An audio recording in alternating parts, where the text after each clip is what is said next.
अस्सलाम वालेकुम स्टूडेंट्स। उम्मीद है कि आप लोग सब खैरियत से होंगे। आज का जो हमारा लेक्चर है, जो क्वेश्चन हमने डिस्कस करना है वो एफिशिएंसी ऑफ कॉलम के बारे में। एफिशिएंसी ऑफ कॉलम पे पहले भी मैं 2-3 वीडियोस बना चुका हूँ।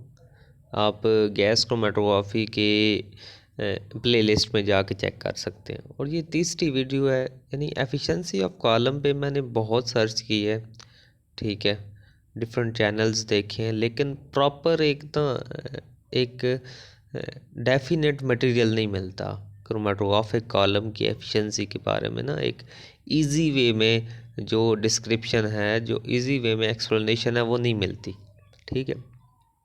तो मैंने काफ़ी कोशिश करके इस पे काफ़ी डाटा इकट्ठा करके, ठीक है, आगे भी 2-3 जो वीडियोस बनाई हैं उसमें भी काफ़ी मटेरियल शेयर किया है। क्रोमेटोग्राफी कॉलम एफिशिएंसी वाला ये टॉपिक बहुत इंपॉर्टेंट है, जो क्रोमेटोग्राफी को स्टडी कर रहा है और कॉलम क्रोमेटोग्राफी को मेजरली स्टडी कर रहा है। तो उसके लिए कॉलम की एफिशिएंसी किस तरह हम बढ़ा सकते हैं, कौन कौन से फैक्टर्स हैं, ये सब मैंने चीज़ें डिस्कस की हैं। उस प्लेलिस्ट में आप चेक कर सकते हैं जाके। आज का जो हमारा सवाल है वो 5 नंबर का सवाल है कि हम कॉलम की एफिशिएंसी को कैलकुलेट किस तरह कर सकते हैं। एफिशिएंसी ऑफ कॉलम, अच्छा, कॉलम की एफिशिएंसी जो उनसी है वो थ्योरेटिकल प्लेट्स पे डिपेंड कर रही होती है। जितनी थ्योरेटिकल प्लेट्स ज़्यादा होंगी उतनी कॉलम की एफिशिएंसी ज़्यादा होगी, उतना कॉलम ज़्यादा क्या होगा, एफिशिएंट होगा। It describe the number of theoretical plates at defined according to plate theory, ठीक है। प्लेट थ्योरी के अकॉर्डिंग हम नंबर ऑफ प्लेट्स को डिफाइन कर सकते हैं और इसको क्या कर सकते हैं, इससे हम कॉलम एफिशिएंसी को क्या कर सकते हैं, डिटरमाइन कर सकते हैं। अब plate basis the efficiency of column is defined as the number of plate, more the number of plate more the column efficient. जितनी ज़्यादा प्लेट्स होंगी उतना ज़्यादा कॉलम क्या होगा, एफिशिएंट होगा। Separation between two solvent solute will be greater. अब जो सेपरेशन होगी दो सल्यूट्स के दरमियान जो होगी वो क्या होगी, ग्रेटर होगी। अब जो प्लेट होती हैं वो हर एक कॉलम के लिए फ़िक्स नंबर नहीं है। हर एक प्लेट यानी प्लेट का ये क्या करती है, ये फ्लो रेट पे डिपेंड करती है, ये मोबाइल फेज़ पे डिपेंड करती है, ये नेचर ऑफ सल्यूट पे डिपेंड करती है। अब calculation of theoretical plate N is calculated after the mobile phase has been run. Mobile phase को सिस्टम में रन करने के बाद N number of theoretical plates को क्या किया जाता है, कैलकुलेट किया जाता है। और ये प्रोपोर्शनल होता है किसके, रिटेंशन टाइम, और इन्वर्सली प्रोपोर्शनल किसके होता है, पीक विड्थ के क्या होता है, ये इन्वर्सली प्रोपोर्शनल होता है, ठीक है जी। एट अ हाफ क्या है, wait. A narrow peak give high N value. जो नैरो पीक होती है ना, जो नैरो पीक होती है वो क्या देती है, हाई क्या होती है उसकी, एन वैल्यू, यानी नंबर ऑफ थ्योरेटिकल प्लेट्स उधर क्या होंगी, ज़्यादा होंगी। अब इट इफ़ अ कॉलम, एक हमारे पास कॉलम है जिसकी लेंथ क्या है, एल है, जिसकी लेंथ एल है, ठीक है। उसकी हम हाइट किस तरह कैलकुलेट कर सकते हैं, H is equal to L over N. यानी हमारे पास एच और एन का क्या बना, इन्वर्स। इन नंबर ऑफ थ्योरेटिकल प्लेट और हाइट का क्या बना, इन्वर्स।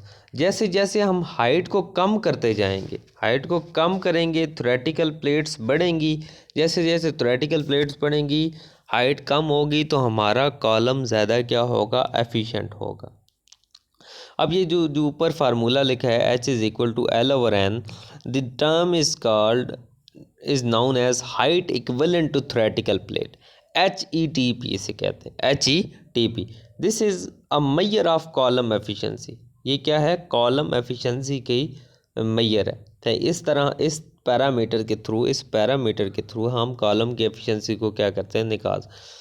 अब देखो, जितनी बैंड ब्रॉडनिंग कम होगी, ठीक है, उतनी नैरो पीक होगी और उतना क्या होगा, एफिशिएंट कॉलम होगा, उतनी ज़्यादा क्या होगी, लार्ज एन होगा, स्मॉल हाइट होगी, ठीक है।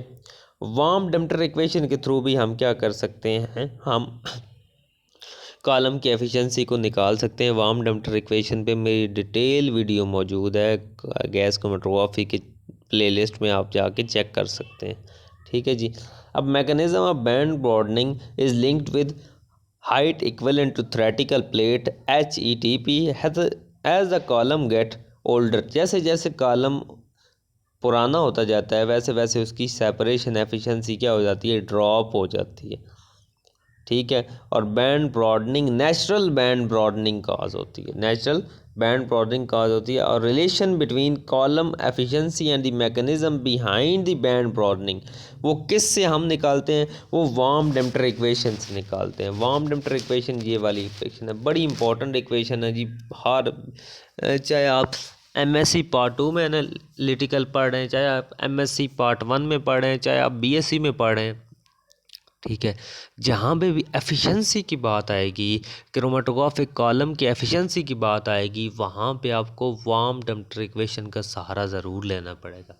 इसमें डिफरेंट फैक्टर्स हैं, ए क्या एडी डिफ्यूजन है, बी लॉन्गिट्यूडनल डिफ्यूजन है, सी रेजिस्टेंस टू मास ट्रांसफ़र है, और पी क्या है, वेलोसिटी है मोबाइल फेज़ की। ये 5 नंबर का क्वेश्चन था, यहाँ तक आप लिखेंगे इसको, ये नीचे वाला नहीं लिखना। ठीक है। ये एक और सवाल है जिसको मैं ऑलरेडी गैस क्रोमेटोग्राफी की प्लेलिस्ट में डिस्कस कर चुका हूँ, ठीक है, एड्रेस कर चुका हूँ। Thank you.